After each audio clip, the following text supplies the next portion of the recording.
Hello, everyone, and welcome to today's panel. You're looking at several holiday adorned people, and we are so excited to do today's panel, Holiday Sweaters and OTel Insights. I am Colin Contrary. I'm the head of content at Embrace. I will be today's moderator. We've got a wonderful panel of OTel experts here who are just itching to share what they loved about OTel in 2024, what they're excited for in 2025. Some of them might also be itching because of their sweaters. All right. So, everyone, what is the best holiday drink? So, please put your answers here. And while you're answering it, let's go around and have the panelists introduce themselves and share a fun tidbit. Perhaps the origin story of their sweater or their hot take on the best holiday drink. So, let's start with Hazel. Hazel, can you introduce yourself? Hey there, my name is Hazel. I have thoughts, lots of thoughts, and they never stop thinking. They never stop thinking. So my hot take would be I love eggnog, but increasingly in late years, eggnog has stopped loving me back, and I don't really care. It can be a one-sided relationship, it's fine. But if I need to function afterwards, I'll go to mulled wine. Okay, nice. Let's go next to Charity. My name is Charity Majors, co-founder and CTO of Honeycomb. I'm partial to hot toddies. I would like to make sure that everyone has on their calendar January 11th is National Hot Toddy Day. So, I would be drinking spice wine if it wasn't 10 a.m. Because I really try to like celebrate Hot Toddy Day every year. And my sweater, for those of you who live in San Francisco or the Bay Area, I can't move my head out of frame or I'll disappear, but you might recognize this map. It's the map of the BART, and there's headlights, and you can't hear it, I don't think, but when I push the button on my sweater, you hear the BART train entering the tunnel. Boop, boop, boop, boop. I am so excited for this theme because this is the first time I've ever gotten to wear this sweater. So, uh, thank you. Awesome. That sounds awesome. Dan, how about you go next? Hi, I'm Dan. I'm a principal engineer at Skyscanner, but I lead observability, and I'm also part of the OpenTelemetry governance committee. And I think my favorite holiday drink would be, I don't think it's in the list, it's mulled cider, which I think is different to apple cider because it's alcoholic. It's very popular in the UK. With you get mulled wine, you get mulled cider. I do like a glass of mulled cider. I do not have that now here. This is not alcoholic. But yeah, it might jump. I think you only get to see taters, but like for any Lord of the Rings fans, you will see that this is the trifecta of Christmas, Lord of the Rings, and potatoes. Because you need potatoes for Christmas as well. Can't have Christmas without potatoes. So that's me.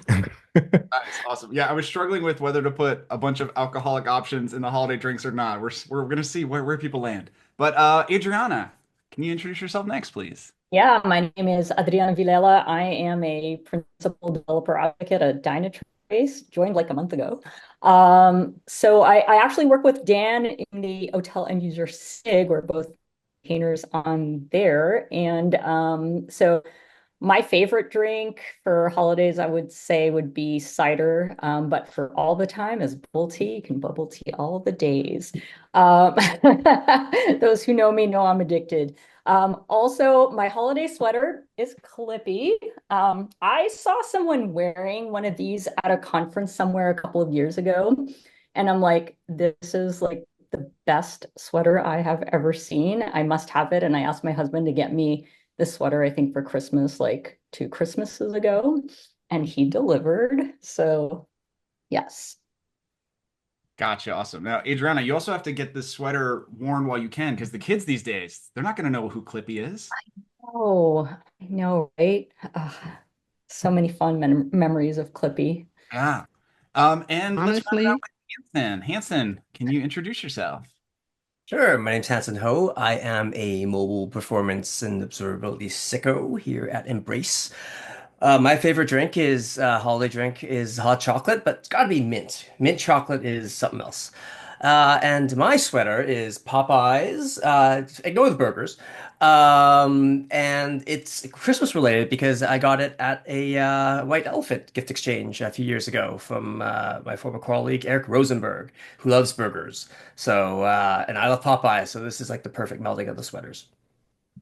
Interesting. All right. Nice. Popeye's gifted a white elephant. It's the first I've heard that. All right. Thanks everyone for introducing yourselves. We've wrapped up the poll. Let's see what the people say. Mulled wine was the winner. I think we had Dan, you said mulled wine, right? All right. Mulled wine. All right. Well, let's get into the meat of this wonderful panel discussion. So, I'd like to start with Hazel. So, Hazel, what did you love most about OTel in 2024, and what are you most excited for in OTel in 2025?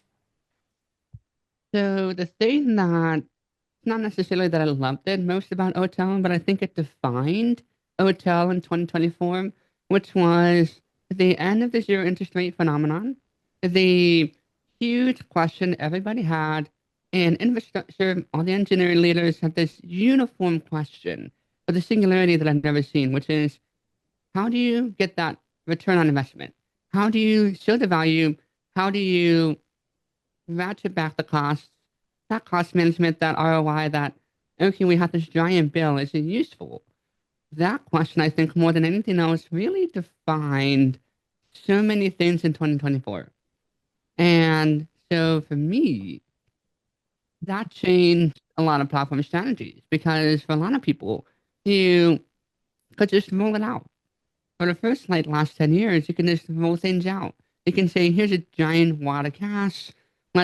Let's worry about it later. Let's go from 0 to 1 or 1 to 2 or 2 to 3 and you don't even worry about figuring it out. And now you have to go all the way at the maturity ladder and start at 5. And that changes the whole concept of a maturity ladder. Like, how do you even do that? So that's 2024 for me. And that really, really changed the game. People started having to go, well, I don't want to be an hotel expert, but I kind of have to be to figure this out. And now everybody in the industry is kind of struggling with that. Nice. All right. Well, let's dive into that a little bit. I see a lot of head nodding. Charity, did you want to chime in a bit on this? Oh, you're muted, You're Charity. muted. I flashed my own sticker at everyone. You are muted. The end of the zero interest rate phenomena is like the best thing that's happened to engineering in a very long time. I know there's a lot of sort of painful corrections going on, but like it's been like free money, like it's not real growth. It's inflationary. It's not real. Like cost is a factor of architecture, right? Having to ground what we do and what we build in real results is what engineering is all about. And we really got kind of disconnected from that for a solid decade there. So I am here for this painful yet inevitable disruption. It's All like right. when you have to answer a quiz and all the questions are right and you don't even get to learn anything. But when you actually have this forcing function of, oh yeah, some answers can be wrong. Like Yeah, what? Yeah. costs are real. Costs and failures are how we move the industry forward.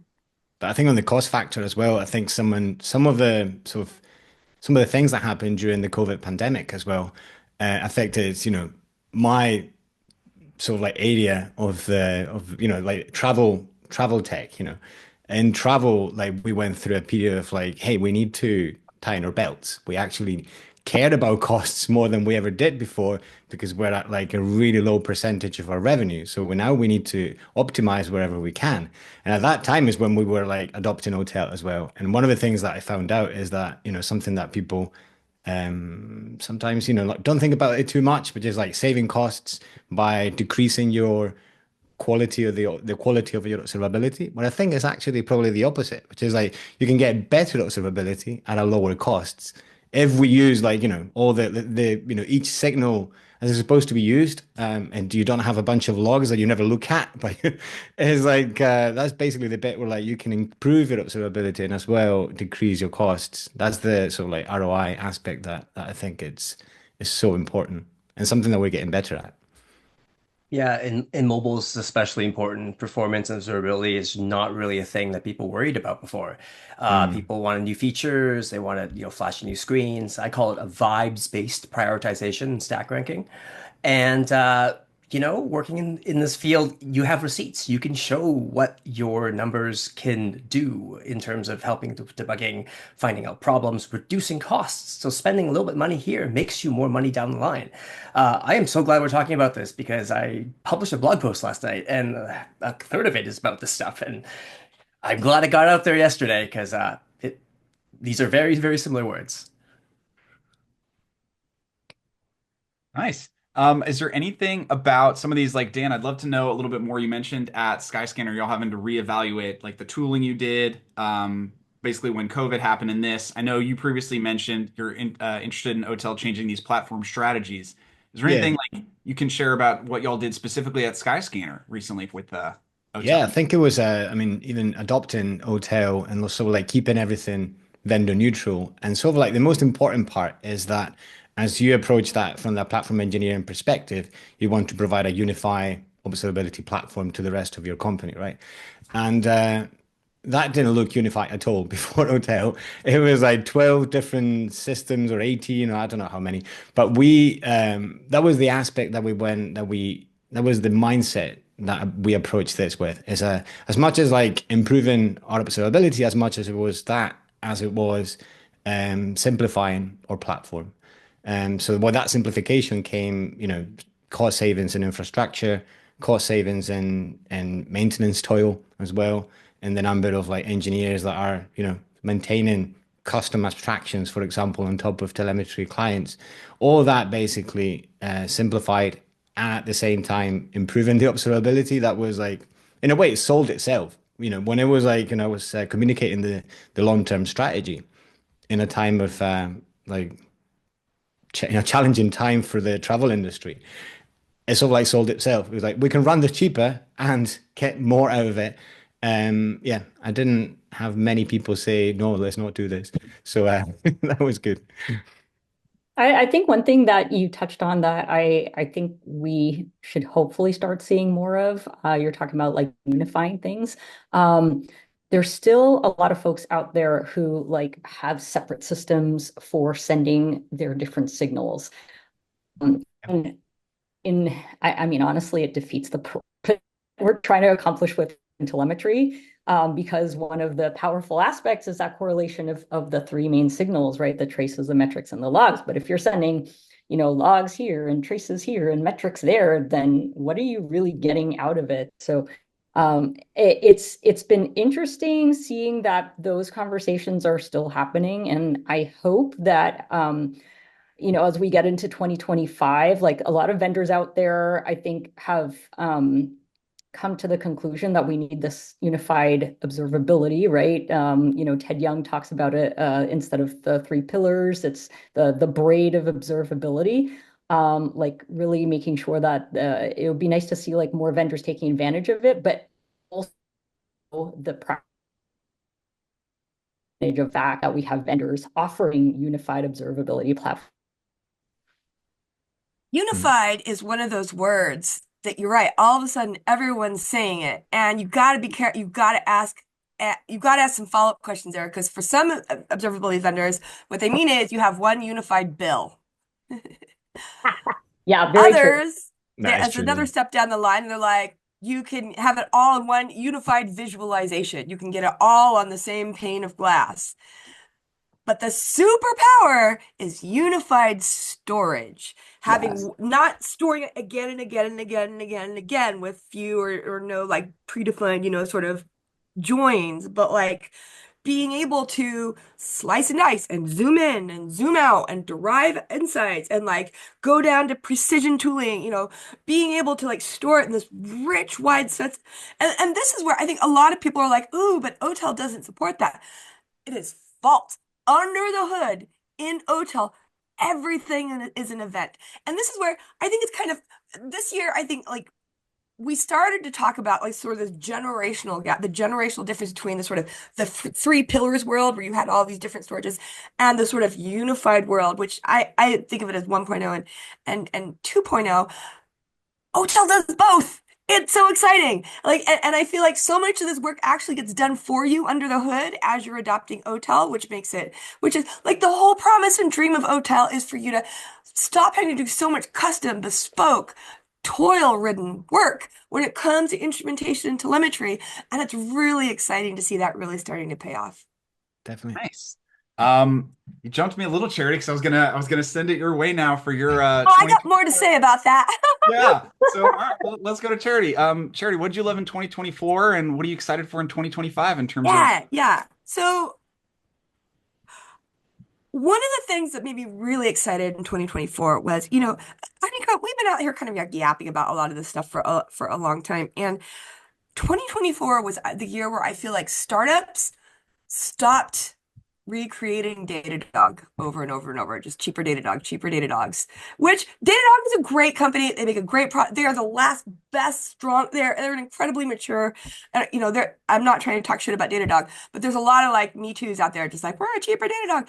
2024 is the year that I feel like observability startups started to hone in on a different version, the sort of unified wide events. A lot of these are ClickHouse based. I feel like there are always going to be use cases for like very metrics heavy tools, for 3 pillars tools. But I do feel like the sort of gravitational center is shifting in the direction of observability 2.0, specifically around most of the stuff around infrastructure. Infrastructure is commoditized. Most of us shouldn't be spending a lot of our time worrying about infrastructure. Our time and focus and attention goes to our crown jewels, the code that makes us us, right? And that's what Observability 2.0 is so much about. It's about understanding in a really rich, detailed world, the code that makes you, you. And whereas I feel like the key difference between 1.0 and 2.0 is how we unify the storage, but there are so many ripple effects and ramifications. And one of my favorites is that I feel like Observability 1.0 land was very much about how you operate your code. It's errors and outages and downtime and MTTR, and MTTD and bugs and just like always focused on the sort of the dark side, right? But Observability 2.0, like while it encompasses those things, it's just about understanding the impact of what you've done. So it's understanding what you've created and how it's reaching people in the real world. That sort of intersection of code and users and production. Sometimes this is like, oh my God, how are people, they're using it like that? I didn't predict that. This is interesting. Let's pull on this thread. Let's tinker with some of that. Let's try some of these things. Sometimes it's just understanding.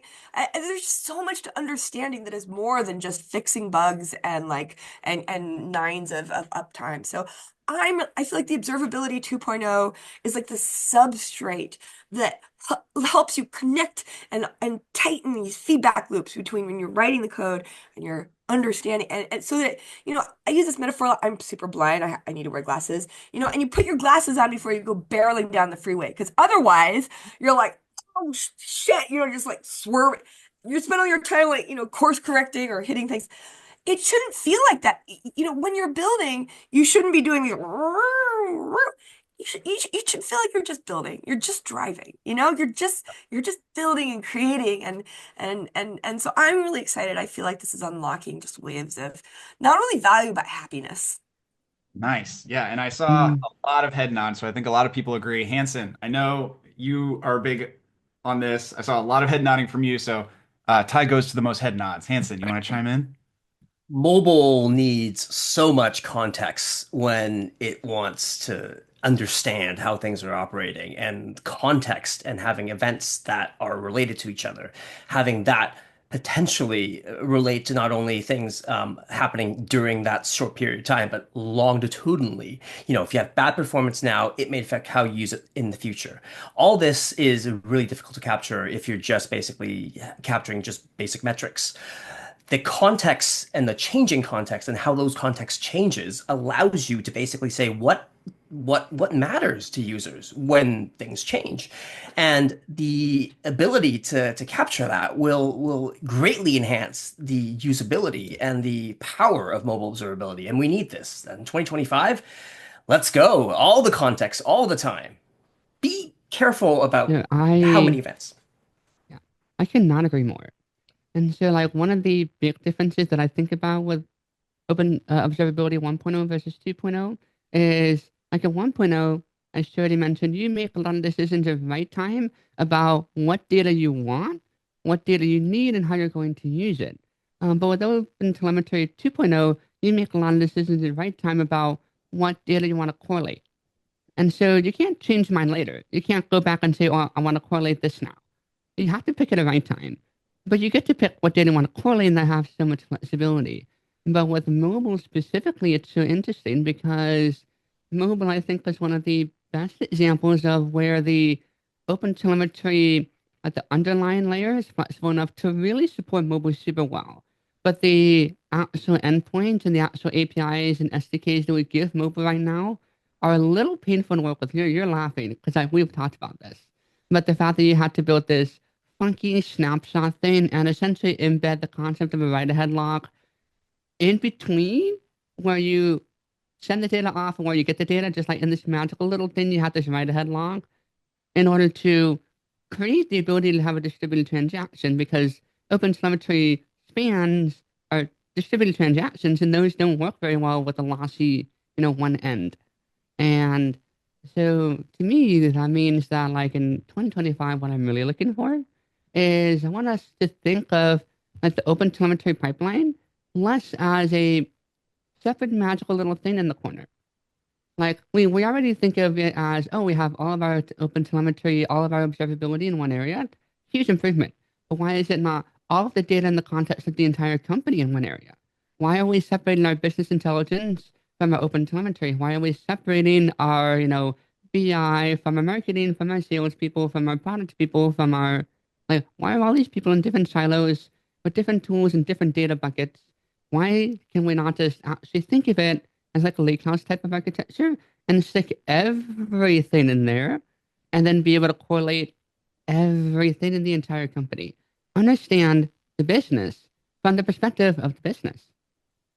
Yeah, I love that. And Mhm. it plays into the fact that I think really from the beginning we've been treating like observability as like this little peripheral thing. And it's like it's part of like a bigger thing, Or part of reliability, it's Mhm. part of CI/CD, it's part of development. Like let's just make sure we give observability the love that it deserves. Yeah. I am so excited to hear. I think one of the other big shifts between 1.0 and 2.0 is this idea that, historically with telemetry, with this context has been so expensive. You have to think, oh God, can I afford to add this attribute? Most observability engineering teams spend an outright majority of their time managing cardinality. They should be called cardinality engineering teams because it's like, oh God, can I afford to stick this much? Which is so backwards, right? But like now I think that the 2.0 model makes cardinality cheap and effective, and you can have as much rounding up to about as much as you want of it. Now we can pack this stuff in, right?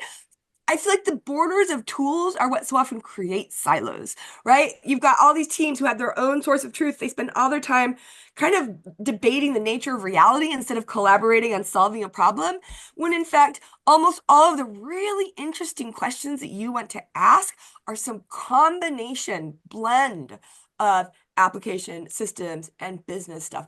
Austin Parker has this great blog post that he wrote almost a year ago where he's listing out a bunch of questions like what is the cost of goods sold per request per customer with real-time pricing of resources, right? Like what's the relationship between system performance and conversions by funnel stage, by geo, by device, by intent signals, right? You can't separate these things. And it gets like dramatically more powerful the more of this context you can bundle together because your ability to correlate things goes off the charts. It's funny you mentioned that blog post because that one was actually a response to one that I wrote I where know. uh, I decided to do the thought leadership thing because you can't be the only one doing a charity. I decided to do the thought leadership thing and redefine observability. But really, like it's okay. We talk about observability, and then what? Right? No, nobody answers the and then what. You just say you spend a bunch of money, you do nothing, and then what? And I'm like, well, the and then what has to be the whole business can act on it. Like that's why I made my definition. The process in which one develops the ability to ask meaningful questions, get useful answers, and then act effectively on what you learn. And if you can't actually do the act effectively part, you're not really getting real value from observability. If you can't ask meaningful questions, you're probably on observability 1.0. Yeah. And if have useful answers somewhere, you have some observability, right? Yeah. Like, but that third one, to act effectively, we still don't really have that. People know People don't ask about that. They don't talk about that. And the rest of the business doesn't even notice what we're doing. And we haven't tried to help them. And I think that's a feeling of engineering. So much of what I hope to see in 2025, and I really feel like we're kind of in the twilight of the DevOps area because people don't have dev team like the philosophy is eternal, but people don't have dev teams and ops teams who are trying to communicate and collaborate, right? Now we have engineers who write code and own it in production, which is great. So like what's the new frontier? Christine and I have been talking a lot about this and like our new company mission is all about, helping explain engineering in the language of the business. If you look at like C levels, the only C-level role that there is no template for is CTO. They're all over the fucking map, right? There's no like, and if you look at like the core group of execs, VPN just rarely in it. Like they're kind of they're kind of second tier junior varsity, And the reason it took me a long time to figure out why this was, and I think it's because the way exec teams function, functional exec teams function is that's your one team. You co-own all major decisions about where to invest company resources, time, energy, money. And if you can't co-own a decision effectively, and this is the problem with engineering, right? Engineering are kind of the artistes of the company. They do what they do, and the rest of the exec team really struggles to co-own those decisions. They kind of have to take it on because I say so, or because I have a track record of being more or less right in what I say. That will not stand. That is not. Now, The before thing about them being artists, because we're getting hot and heavy, but it's time for another hot poll, and we can continue the discussion. Let's launch the Okay. next poll. Let's learn some more holiday tidbits, and then as everyone's answering the poll, Hazel, take it away. So the thing that really gets me about like the artist thing and the CTO thing, I have so many times explained to people, can you just imagine a board meeting? And then, the marketing person comes up and says, marketing is an art. This headcount, I can't do it. Like, don't ask me to, you would fire them, right? They can Yeah. break it down into the numbers. The sales, like chief salesperson, they can break it down into numbers. They can take this art, this beautiful, intangible human thing, and they can give you spreadsheets and then the CTO walks in the door 10 minutes late, wearing hoodies and baggy jeans, smoking a blunt, and they're just like, yeah, I'm gonna need 20% more headcount year over year. I'm gonna do this maintenance thing. We're gonna turn the numbers into numbers, man. What do you want me to explain? I can't explain this. It's an art, man. Just don't mess with the art. The art. And for 20 years, we've allowed CTOs to literally just run around and do this and never actually understand Hey, you're how. coming after my job now, Hazel. Come on. Just kidding. That was awesome, Hazel. I need to see you do more voices. Yeah. No, if I could say one corollary to that, though, it's not that this is all engineering's fault, because the rest of the business too, like so many things about running an effective R&D org sound crazy. They sound they're counterintuitive, right? Like the fact that putting, your code on like a 2-week holiday or 2-month holiday freeze is actually really bad for reliability. A lot of the stuff it is not intuitive, right? And so your CEOs, the rest of your exec teams, they gotta at least like read accelerate, right? Because they'll do so much unintentional harm. I've seen like sales execs be like, why isn't engineering held to this? We're held to numbers. We're held accountable. Why is it that they don't get punished when they should? And it's like different disciplines. There does need to be accountability. There does need to be the shared understanding and ownership of decisions. But it's not all engineering's job to come and explain it on business because there are differences, right? And so I feel like this is something where everyone's got something to level up on for us to get to the glorious future. Nice. I mean, Awesome. And we went through the whole poll and the winning poll. I'm just curious really quickly if any of y'all, your favorite is one of the answers. The winning one was All I Want for Christmas Is You. Interesting. What happened to the Paul McCartney Christmas song, y'all? Like you realize how many Christmas songs there are when you try to put a poll that has to Fair enough. Let's now turn to Dan. Dan, I would love to get your thoughts on what you were most excited about 2024 for OTel and what you're looking forward to in 2025. Ooh. Okay, so I think 2024, I'll probably have to go with in general, like making platform engineering a bit more stable, a bit easier. I think we're seeing like platform engineering as a focus for like many organizations and many tech like technologies as well. Like for example, like you see Gen AI now, everyone's talking about platforms for Gen AI clients and so on. And I think the bit that got me excited in 2024 was seeing, for example, stability of OTel becoming a thing that you're making it easier to provide OTel in an easy way for everyone in your company, in your organization. So if you're a run a platform engineering team, things are becoming a lot easier. That sort of like stabilization of like SDKs and also of the collector itself. There's been a lot of focus on getting the collector, working on stability in the collector. And yeah, so that's basically one of the aspects that I think, yeah, being able to run a platform engineering sort of like team focused on providing a hotel has become a lot easier. And one of the things that it was really good to have seen at Observability Day was a talk on file config. So if you think about, there are so many different ways that you can have of configuring the hotel SDK. So I think what you want to do is like, what you normally do as a platform engineering team is provide a way for the SDK to be like something that people don't need to worry about, right? There's a lot of like knots and sort of like things that you can tune in the SDK, you can change. But probably your engineers, your like developers, they don't really need to care about the majority of those things. So if you say, hey, here's my prepackaged sort of like thing, the only thing you need to do is run this, and then we'll just apply my standards, like, maybe different from other company standards, but these are my standards, how we're going to support, how we're going to configure OTel. Now, the way to do that in every language is different because they are, in a way, need to be different. They are like, things that are like language specific and that it makes more sense to do it in a certain way in each language. But now we're basically standardizing on a single file config schema, right? And that means that as a platform engineer, you can just take that config, apply it everywhere. As a user of those tools that your platform engineering team may do or may provide, you basically can take that config and then sort of like work on top of that config, extend it, or like add your own things. Because at the end of the day, each service may be different. You may have different requirements. But the whole point is like we're trying to make it a lot like easier to just get started with the OTel SDK.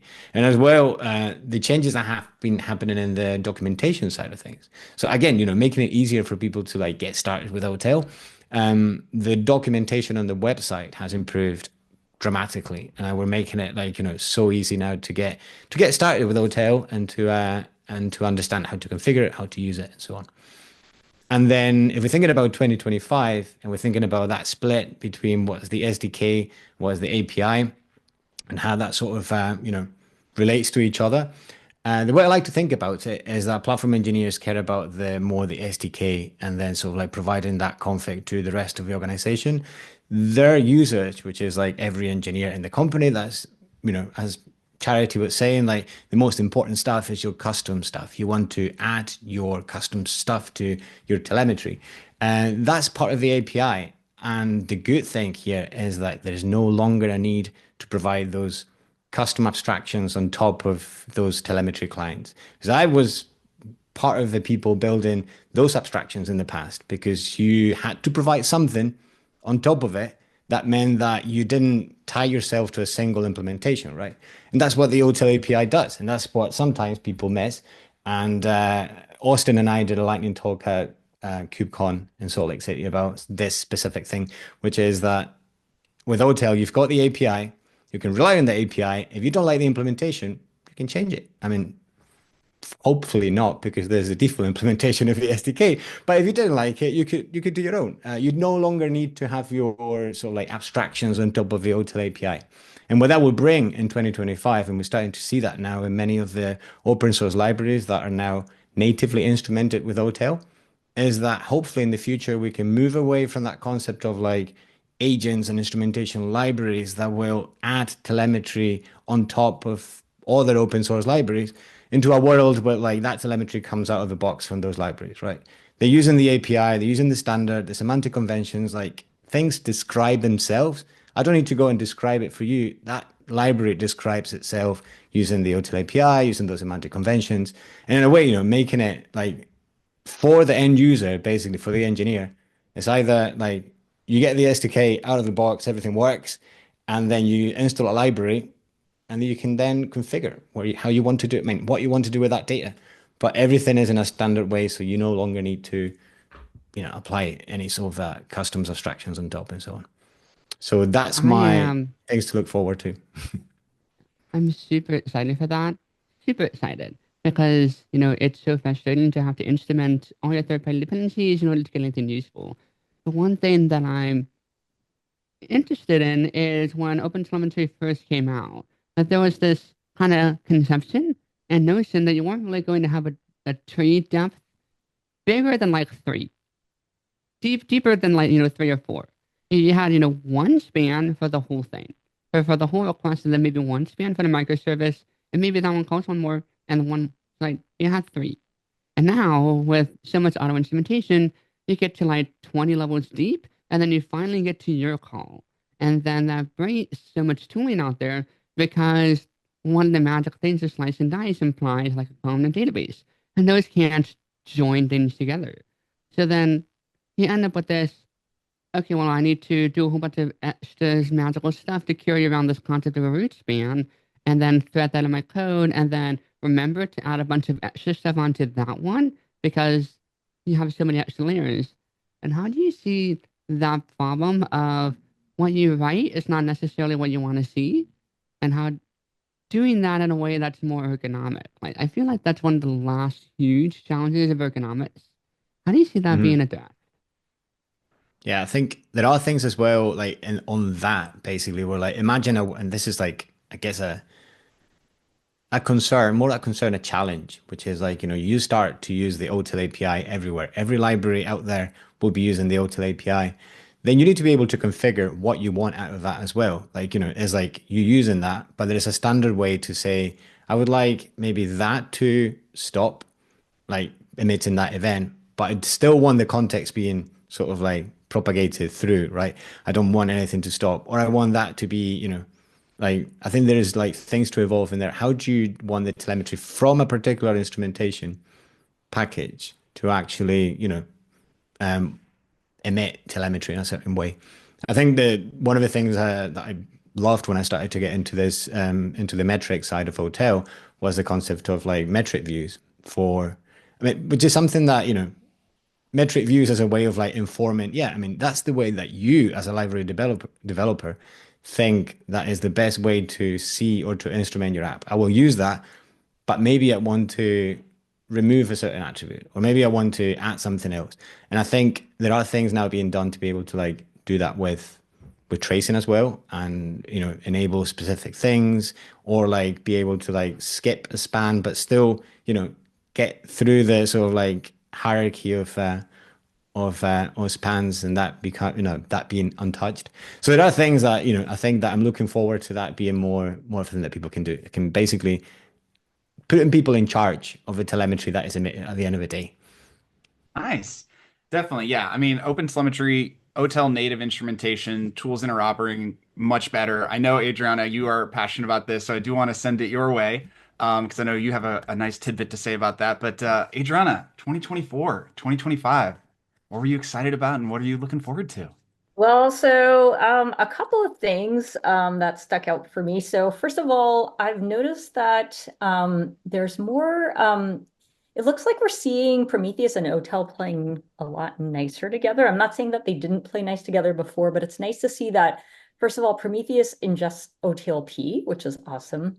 There is work being done behind the scenes also to make sure that there's interoperability between OTel and Prometheus, especially around like how metrics are named, so that there isn't that confusion. Because, like it or not, like a lot of the world still uses Prometheus, and so like if you're used to using Prometheus and now you're using OTel to ingest your metrics and maybe send those metrics not necessarily to Prometheus but somewhere else that also stores metrics, but you're used to the Prometheus way of doing things. It's kind of nice to see that we, there's there's an effort being made by both sides to ensure that compatibility. Another interesting thing that I saw in 2024 was around, I just found this out, I think, attending KubeCon, where OpenMetrics was actually archived, and now it's like part of the Prometheus. It's either part of the Prometheus project. I think that's, hang on, I had pulled that up actually. It got merged into Prometheus, yeah. Prometheus is what it says on the CNCF blog post. So that's kind of, I think that's really nice to hear because, like when I first got into OpenTelemetry, it was like, oh, there's, there's the OpenTelemetry standard. And then there's this OpenMetrics thing. And then there's Prometheus, and it's like, oh, this is going to be really, really challenging from a metric standpoint. So it looks like we're all like looking to play nice. Another cool thing I saw in 2024 was I think we're having more of a conversation around CI/CD observability. I believe there was a working group in around OTel CI/CD, and I think they're actually part of like OTel. They're like, I think there's like a CI/CD SIG now, and that's really important because we keep forgetting about how CI/CD, like we need to have observability of our CI/CD pipelines, right? Because that's the stuff that puts our shit into production. And if we don't know what happens when something fails, well, we're going to be scratching our heads forever and ever and ever. So that's 2024. For 2025, I think, as I mentioned earlier, really talking about like making sure that we're really treating, we're not talking about the three pillars. Let's talk about unified observability in the way that Charity put it, which is like, these things are correlated. It's not like they're stored in three different databases by the same vendor. Like, otherwise our data is not useful to us. But another big one that I'm super passionate about, super excited about for 2025, we're seeing a lot of stuff around climate change. Like I live in Toronto, Canada. We've barely gotten snow. Like Toronto isn't necessarily the coldest city in Canada, but like, come on, we've been above freezing for like a chunk of winter. I'm like, why? And it's climate change. I think observability has the ability to help us create more sustainable systems. So I think, joining forces, there's a SIG in, there's a tag in the CNCF called Tag Sustainability.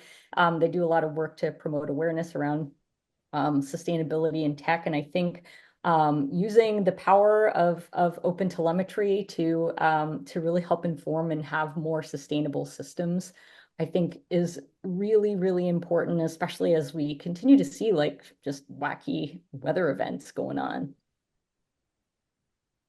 I mean, one thing that helped. One to all of that CI/CD stuff. Pinterest wrote this great blog post in the last week about how they use, I think it's instrumented with Honeycomb actually, but like some of our earliest customers, actually, one of the most interesting use cases for traces that is not just like microservices hopping around is your build system. Which tests are failing? Which can you parallelize? Being able to visualize what it's the most important thing, the number one thing that most companies could do to have better engineering outcomes is shorten the amount of time between when you're writing the code and when it's in production.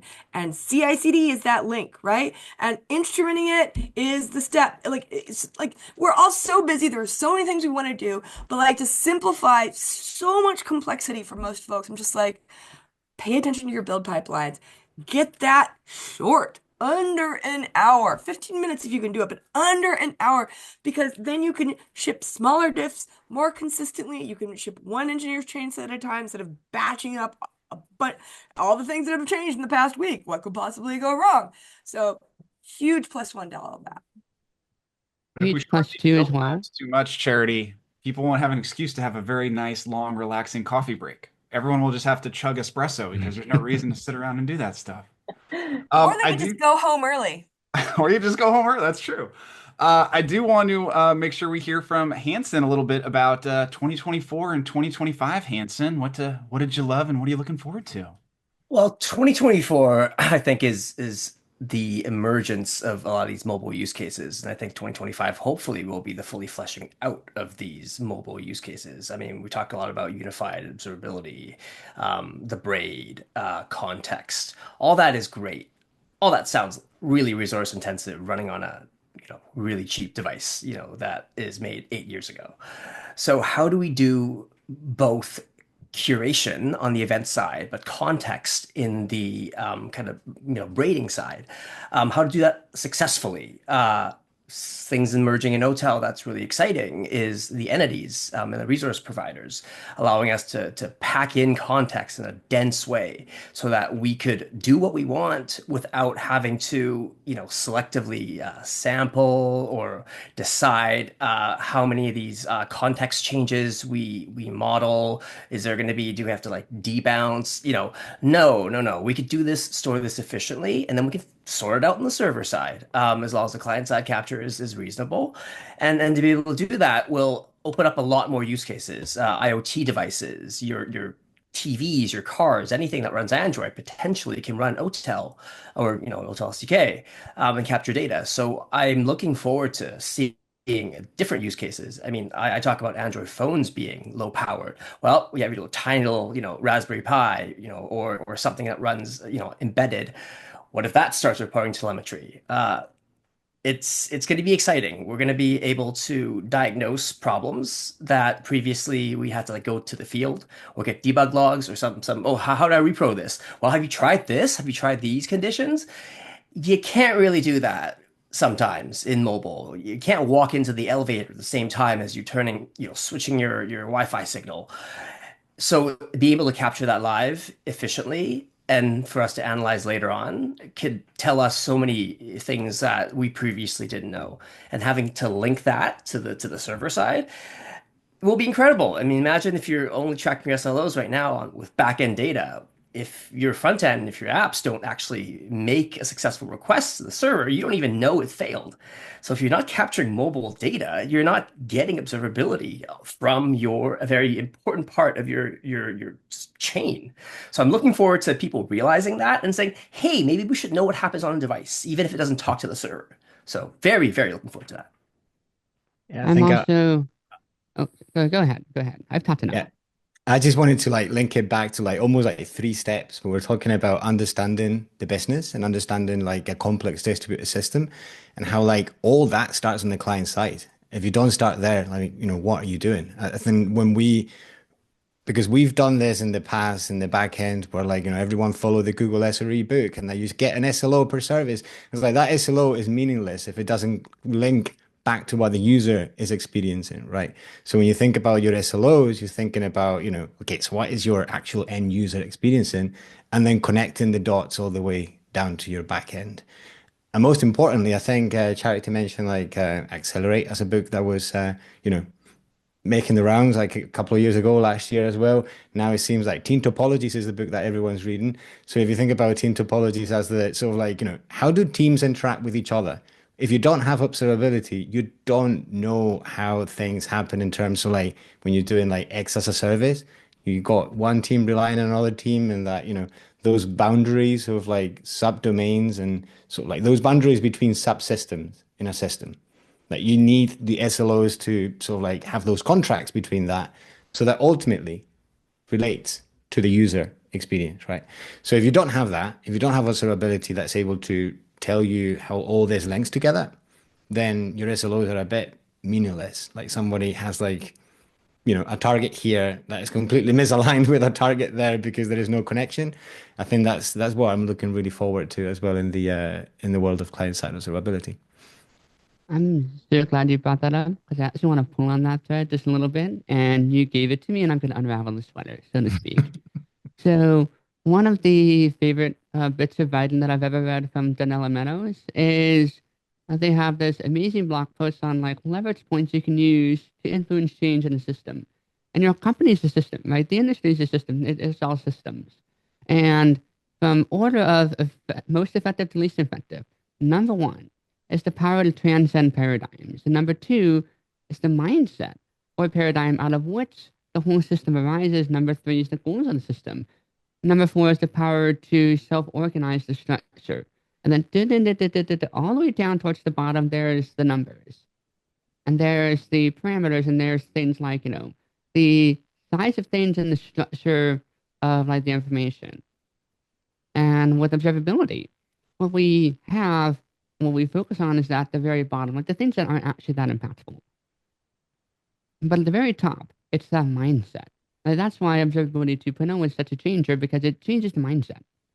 And what I'm really looking forward to is not even just can we ship faster, are we shipping the right thing? Nobody asked that question. Are we actually like, can we correlate all the technical aspects of the business? Cool, awesome.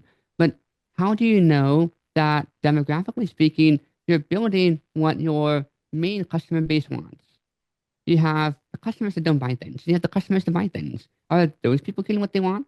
Or are you treating them like, what's happening? How many people, how many product managers, how many designers, how many whatever actually know how much every part of the application, every part of the system is being used? Like, it is 2024, about to be 2025, and these people still don't have, page views, usage numbers of anything. What are we doing? I'm looking forward to changing the paradigm of giving people such useful information that we stop even thinking about, oh, we should ship faster. We should do this better. Are we doing the right thing? Are we even thinking about this in the right way? Are we getting to a point in which we're acting deliberately and effectively and learning as a group of people about what we need to do and about what people need? And then are we able to make effective action to get there? So to do it rapidly? Sure. But are we going in the right direction, or are we hamster wheel spinning as fast as possible somewhere?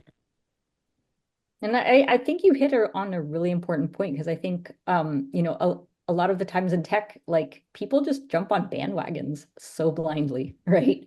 I mean, we've seen all these AI. agile and DevOps Sorry, what was transformations that? because, agile and DevOps transformations in all sorts of organizations, because some exec got a presentation at some retreat and comes back, cool, we should do that. So I think like your point to like, it's the paradigm shift, but it's like making sure that it's not the blind paradigm shift as well. At the end of the day, people use apps to do stuff. Are people getting shit done? You should measure that. If you don't know if performance matters, well, are people getting shit done? If people are getting shit done, great. Does I do performance matter? Hmm. I do feel like part of this is such a big topic. We could talk about like how to know if you're doing the right things for like another hour and a half at least, and we'd be just getting started. But like, I do feel like speed and efficiency is a big part of equipping people to ask the right questions about are they doing, because what happens if that feedback loop is so long and laggy and lossy is people forget what the point was by the time they get to the Right. end, right? Yeah. Or And like, there's even so much research that shows that like if the time to ask a question is long enough, people just don't. yeah. And Yeah. you've seen that so many times. Yeah, having I want to do this, this is broken, or we should do whatever, and then being able to quickly turn around and experiment to validate or invalidate it before you forget what the point of the work was is like a really critical part of it. Yep. Mhm.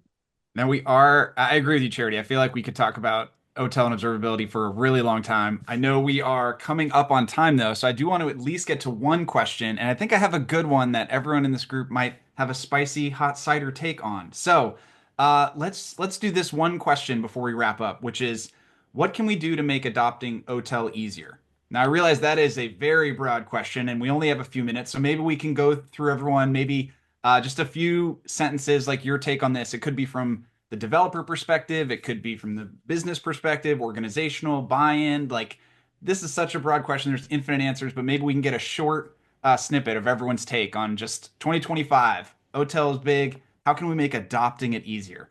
So maybe let's go. Hazel, would you like to go first? Yeah. So I think the huge thing is one, you need awareness. Two, you need a really, really clear-cut path forward to trying it out. And then three, we need this type of alignment structure around people who try it out, people who actually go forth and do the thing, and people who like need to have to buy in. Like you need to get an understanding of how that whole pipeline works. And then I think a huge indicator of success there is going to be, can someone try it out in literally 5 minutes? That's the benchmark. You should be able to Google, what is this observability thing?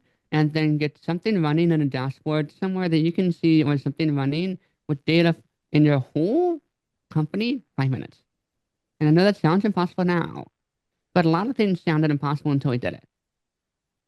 I don't Nice. think that sounds impossible at all.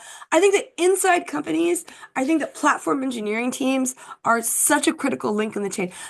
Part of making OTel go world global, take over the world, is making sure that most people don't need to know that OTel is that they're doing OTel, right? Not everybody has to be an expert. In fact, you should have to have as few experts as possible, right? And part of what the platform engineering remit is managing the interfaces between vendors and internal customers, right? Writing abstract, like only the folks in the platform engineering team should really need to be experts in OTel stuff so that they make the right product. If you think about it, vendor engineering is the most powerful engineering role in most orgs. You're leveraging tens or hundreds of millions of R&D spend from other companies and that one little touch point, and then exposing it to the rest of your company. So writing libraries, writing little layers of abstraction that make it feel native, make it feel intuitive, make it feel like part of your tool stack, not some other vendor's tool, is like you should be using OTel every single day without even really thinking about it. Nice. Make it vanish. You don't even know it is there. Dan, how about you? Yeah, I think that's basically, I'll just echo what Charity said, but like, it's about making it so easy that you don't need to care about it. And as I said before, if you're thinking about configuring how you aggregate your telemetry, that shouldn't be something that the end developer, like, the person that is developing software that should be focused on developing software needs to care about. So it's something that you just plug in there, and this is where like, hey, here's a config file. You put that in there as an environment variable. That's it. That's all you need to do. Then I guess from the point of view of adopting it well, which is another big aspect, or like making people know that, people have been following RAM books for ages, is making them see the value with, like, call it game days, call it like war games, something like that. Something that basically you can throw them in there and say like, hey, here is like a lot of good telemetry, and we're going to tell you how to use it and how to get value out of it. That to me is also a good way of getting people to understand what it all means, basically. Nice. Awesome. We've got 2 minutes left and two people. So, Adriana, what is your hot Um, take? yeah, I would say like putting my developer hat on, making sure that developers can instrument their code, but to along the lines of what everyone else has said, just making sure that it's easy though, because if it's going to be hard, if it's going to be a pain in the ass, nobody's going to want to do it. But it starts with the developer because that's the code, the application code gets instrumented, and that allows us to understand what's going on with our systems. Nice. Awesome. And Hanson. To piggyback off of that, it's considering the user who is actually doing this. Mobile engineers are not backend engineers. They may not even know what a trace is. So to be at the level of where they are, whether it's an indie game dev with two people, whether it's giant corp with 50 people on their mobile teams, not all of them know what tracing is. Not all of them know what observability is. Meet them where they are. Use idiomatic API. It doesn't work if it just works. It has to work well. It has to be idiomatic. If you can have something that they can use, ideally without, knowing what hotel is, but still being able to get the value from it, that is perfect. And I think that's a bit missing right now, but we will get there. And that'll be great. Awesome. I love it. I love those wrap ups. And we are at time. This has been so fantastic. I want to give a big, big, big thank you to this wonderful panel. Thank y'all for being here. Thank y'all for wearing your wonderful holiday sweaters and talking OTel. For people in attendance, like I said, we'll be sending a follow-up email. Yeah, everyone show your sweater. Camera down, full sweater shot. We'll be sending an email with a survey. We'd love to get your feedback so we can improve these. And as always, well, not always, it's the end of the year. So have a happy holidays and an even happier new year. Thank you, everyone. Let's get ready for 2025.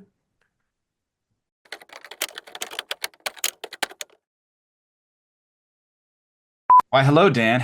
Wait, you logged in as me somehow. How did that happen? Oh, Why do we have this tech check just to make sure our names are I'm so correct? glad. Otherwise, people would have been like, and now I'm going to introduce Colin number 4. Colin number We have a special background for you, but it's Oh, Okay, we got it. Adriana. Okay, we got double clip me. I don't know if y'all are from the Bay Area or not, but these are the BART sweaters, and they both blink, and there's a little button where you can make it do that. Do the Oh, no, you BART. disappeared. Turned you You can invisible. make yourself disappear.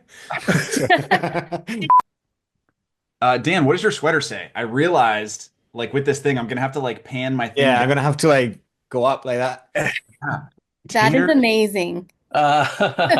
This is the trifecta of for anyone that Potatoes. Hello of the Rings fan.